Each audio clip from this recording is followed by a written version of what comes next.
¿Cómo te va? Buen día. ¿Cómo andamos? Muy Gusto, como bien. siempre. Disculpame, Gustavo, que te quería terminar esta opinión que había arrancado porque salta en Santa Fe, al lado de Rosario, un vacunatorio de algunas personas, no sé qué cantidad, podrán ser 20 o 30 personas, que se llama VIP, que fue entre el 2 de febrero y el 20 de febrero, ¿no? Lo que está saltando fue en aquella época. Eh, Y digo, hay que poner los contextos, ¿no? Todos los contextos, que no había un decreto de a quién se determinaba a quién iba la vacuna. La verdad que a todos nos...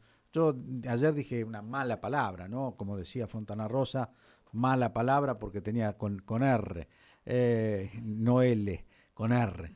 Dije una mala palabra porque nos molesta a todos nos molesta, nos golpea a todos porque son vidas, pero igualmente hay que poner los contextos. Eh, Justo vos estás haciendo, terminaste la última encuesta, que un poco sobre esto también, también regula, ¿no? También le has preguntado a la gente qué es cómo se siente con respecto a la vacunación. Mirá, lo que detectamos en nuestro último estudio del mes de junio es un clima de opinión emocionalmente negativo, ¿no? Porque partimos de la base de que últimamente vale más la pena indagar acerca del sentimiento que de la racionalidad, ¿no? En la racionalidad, en el deber ser, somos todos Sí, perfectos, está sí, todo bien. Ahora, cuando vamos por el lado de las emociones, podemos detectar muchas cosas que a simple vista a lo mejor no se ven. Y la verdad es que el autodiagnóstico de los argentinos, cuando le planteamos 6 características, 3 positivas y 3 negativas, que el 80% haya elegido las características claro. negativas, habla a las claras de un sentimiento muy negativo que tenemos, una emocionalidad, una incertidumbre muy alta, pero que el sentimiento que predomina dentro de lo negativo sea agrietado y egoísmo, ya habla a las claras de un problema quizás más grande, ¿no? De una dimensión. Vuelvo a insistir, un 80% estamos hablando de que a ambos lados de la grieta el volumen, digamos, de disconformidad con la actualidad es muy, muy alto. Y esto no puede dejar, las dirigencias no lo pueden dejar pasar, no pueden pasar por alto, porque al mismo tiempo, y mirá vos cómo es el tema, el 90% de los argentinos dice que se quiere vacunar, o ya se Sí, vacunó o se quiere vacunar, y sí, solamente un 7% es que no lo quiere hacer. Y acá vale la pena detenerse porque allá por marzo, y creo que contigo lo hemos hablado, el 50% nos respondía en las que no. encuestas que se quería vacunar. Claro, Comparemos ese 50 con el claro. 90%, veamos lo que ocurrió en el medio y fíjate qué interesante esto que también va por encima de la grieta, ¿no? Es otro elemento más para agregar de que toda esta discusión de si la vacuna era un veneno, las marchas antivacuna, la oposición, el oficialismo, todos los dimes y diretes que hemos tenido en la Argentina, realmente no han hecho mella en Mm. esta idea de que la vacuna es la frontera para saber que si te podés contagiar el coronavirus, al menos no te va a pasar nada grave. Sí, es increíble, pero me estás planteando algo que nosotros siempre planteamos acá, la racionalidad o la emoción, ¿no es cierto? Yo siempre decía, iba a la cancha y vi a un juez tirar un zapato, se sacó el zapato y se lo tiró al medio de la cancha de la platea. Yo decía, este hombre obviamente está jugando su emoción y no su racionalidad, porque cuando vas al juzgado no creo que trabaje con emoción como en la cancha lo hizo. Eh, ¿Cómo haces en este caso para bajar la espuma de la emoción, para entrar en el raciocinio, cuando tenés un presidente en la cual ayer, por ejemplo, para mí es el Día Internacional del Meme, donde le pueden decir catrasca, como decían mi mamá, mi papá, pato criollo, cada paso una cagada. La verdad que pueden ser importantes o no, pero es una cosa en la cual se le va perdiendo el respeto.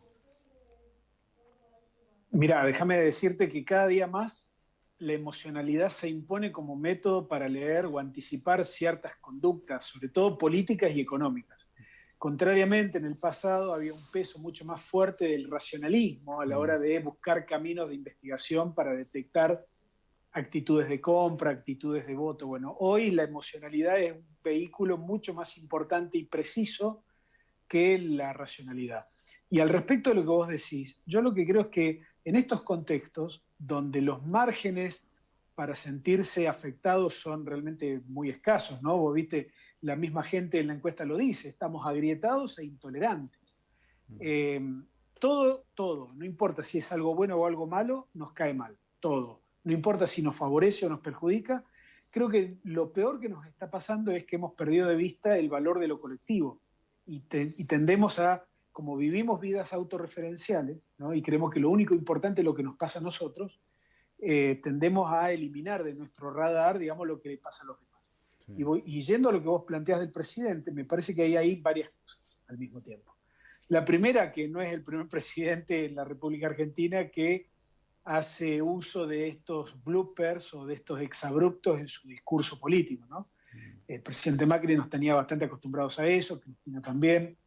El de ayer, creo que particularmente, y lo puse en Twitter, creo que se equivocó feo, pero lo que es peor es que la institución presidencial requiere quizás de un trabajo previo muy profesional. Y lo que pasó ayer demuestra que no hay ningún tipo de trabajo profesional, al menos no que el presidente considere tal como para incorporarlo en su rutina de comunicación, porque ahí está una de las claves, ¿no? Las rutinas de comunicación de un gobierno deben estar trabajadas profesionalmente y no improvisadas.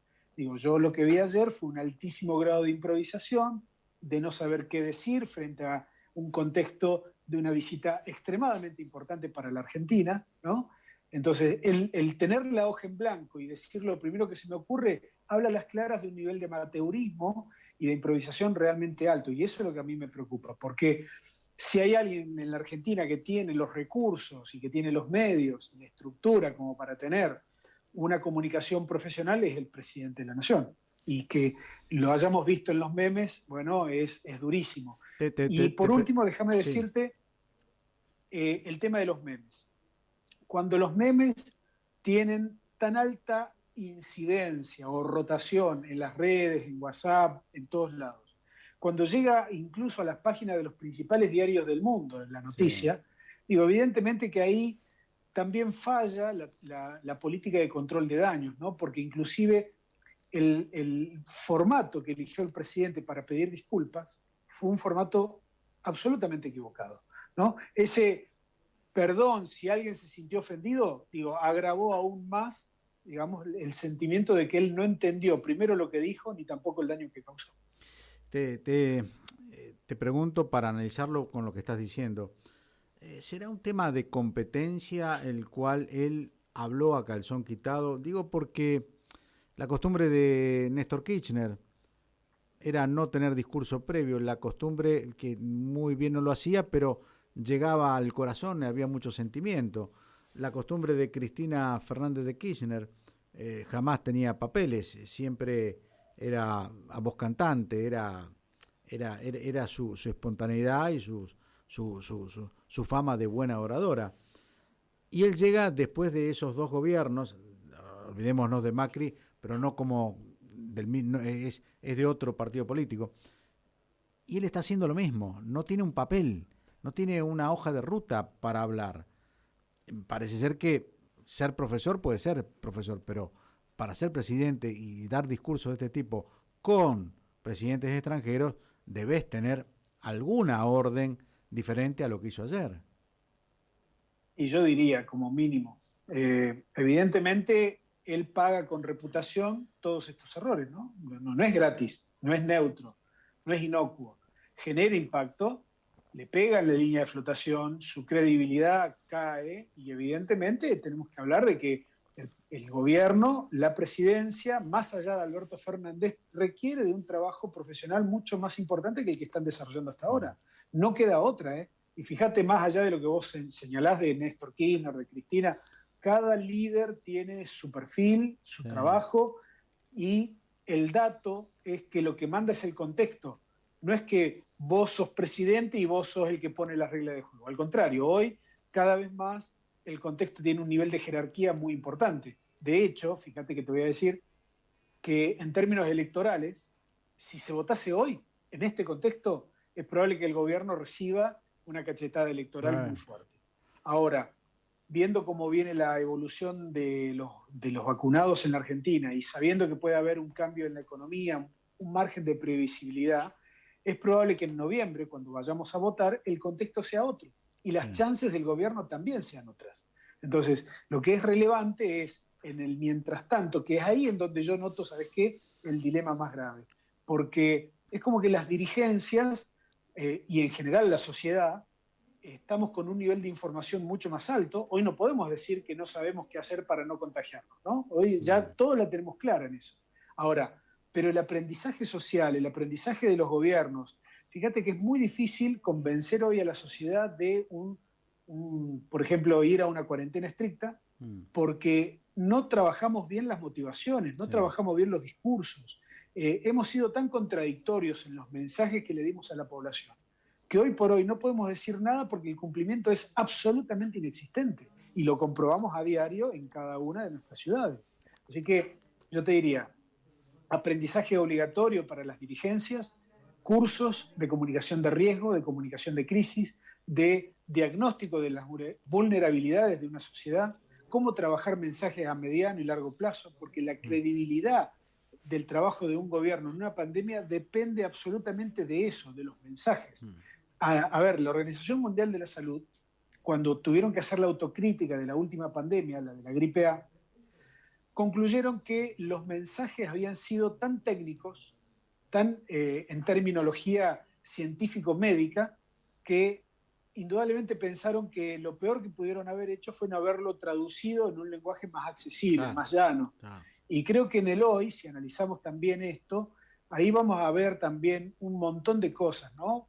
A ver, por un lado, la gente se quiere vacunar. 90% de los argentinos lo está diciendo, lo está expresando. Pero por otro lado vemos que la política o las dirigencias no entienden ese mensaje y cada uno trata de sacar provecho para su parcialidad y ahí hay un error que después se va a pagar en el momento electoral. Yo no tengo duda de que todo esto que se ha hecho ahora en algún momento la sociedad te va a hacer pasar por caja y te va a hacer pagar el costo. Sí, obviamente. El gobierno actual no ganó con 20 puntos de margen, ganó con apenas 8 al final de la carrera, saquemos lado de la primaria, explotando un peor momento de Mauricio Macri, el peor momento de Mauricio Macri. Hoy el que tiene raspado el lomo es el actual gobierno, el actual presidente, obviamente. Sí, pero déjame decirte al respecto que yo no sé, en aquel momento, digamos, la visión de Cristina Fernández de la unidad del peronismo les permitió conformar un entente electoral que con el perfil moderado de Alberto pudieron capitalizar esos errores de Macri. Sí. Yo, contrariamente a lo que pasaba en aquel momento, no veo que hoy la oposición esté pasando por un momento de virtuosismo, ¿no? No, por supuesto, a ver, por supuesto. Hay enormes cuestionamientos hacia adentro de los liderazgos. Pero disculpame, si vos analizás, aunque tengas razón en eso, y te la tenés absolutamente, pero si el último día, peleándose todos, deciden, aunque sea ir a las PASO, pero mantenerse en el mismo espacio, queda un espacio unido, es decir, termina un espacio en el cual va a ser oposición inequívocamente. Es decir, esa es la diferencia que hay con respecto al 2019. Imagínate que peleen Bullrich y Vidal en Capital Federal. Bueno, uno va a ganar, pero el otro sector va a ser siempre absorbido por Vidal, por el votante estamos hablando, porque el votante va a ser anti-gobierno actual. No lo sé. Y sí. No lo sé. Mira, déjame plantearte una hipótesis. La pelea interna es vista como algo natural de la política, ¿no? Las diferencias internas, diferencias de criterios que inclusive pueden llevar a diferencias de candidaturas, ¿no? El problema que hoy atraviesa la oposición argentina es el tono en el cual van a disputar esas diferencias. Porque ahí está la clave, creo yo, de la moderación, que es la que inclina la balanza en la Argentina hacia un lado o hacia otro.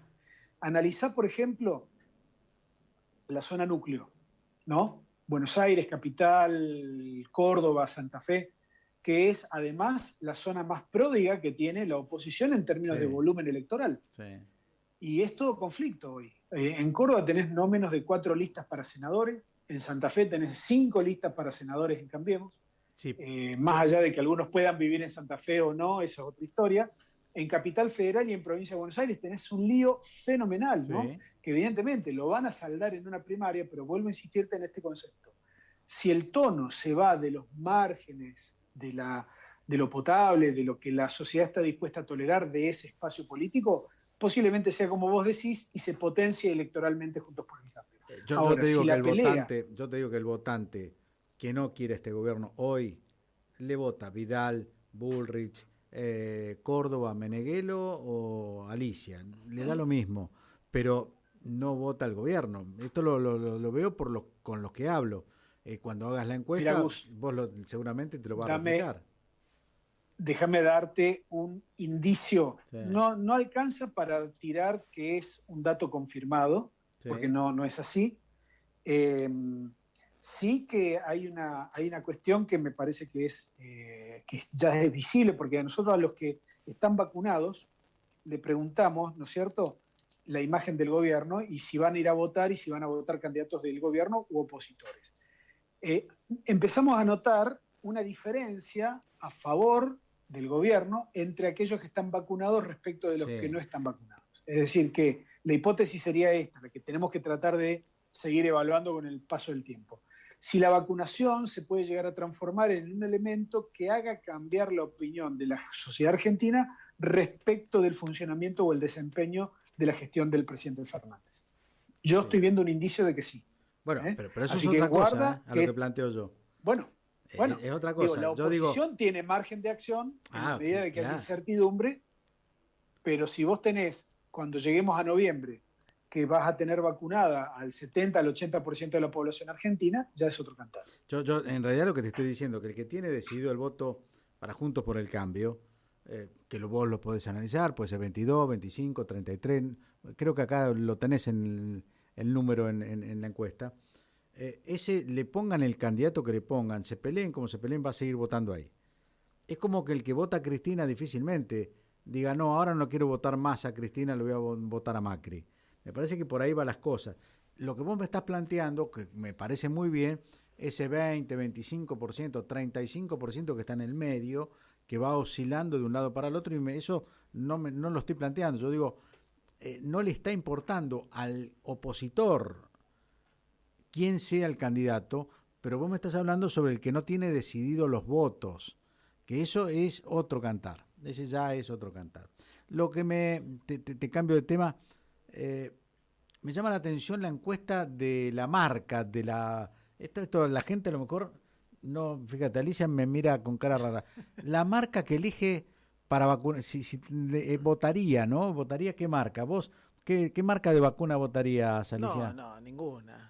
No, Me parece que todas son iguales y que todas tienen bueno, lo mismo. Listo, el agua mineral. Gustavo, no te sirve como encuestada, ¿no es cierto?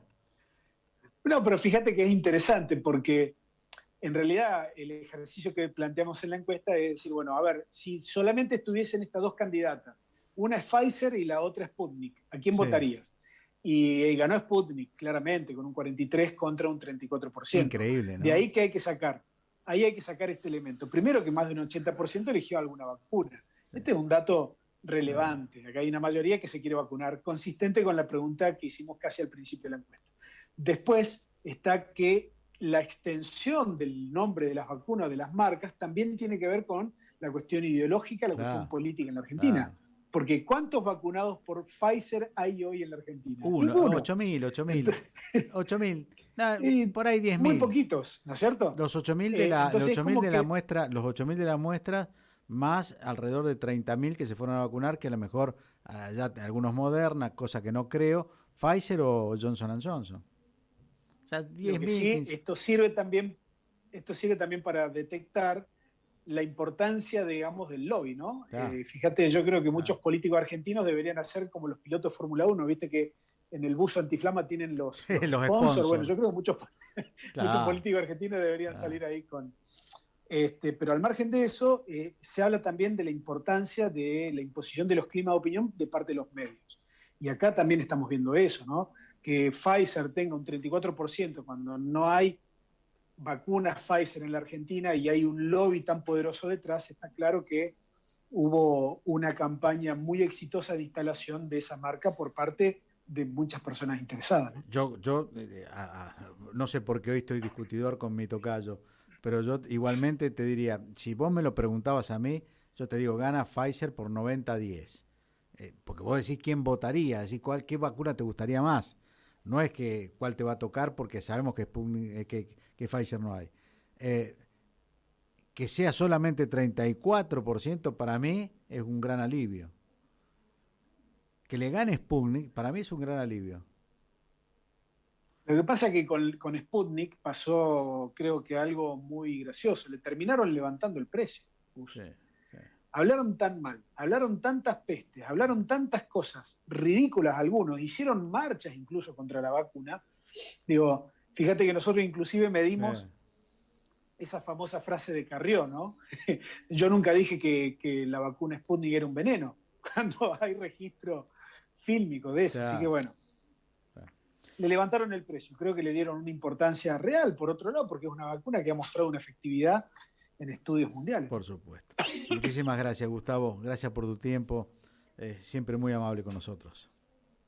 Al contrario, gracias a ustedes. Que tengan un gran día. Gustavo Córdoba, consultor y analista de Suban Córdoba y Asociados, que claro que lo tiene. Ahora, ¿vos te diste cuenta?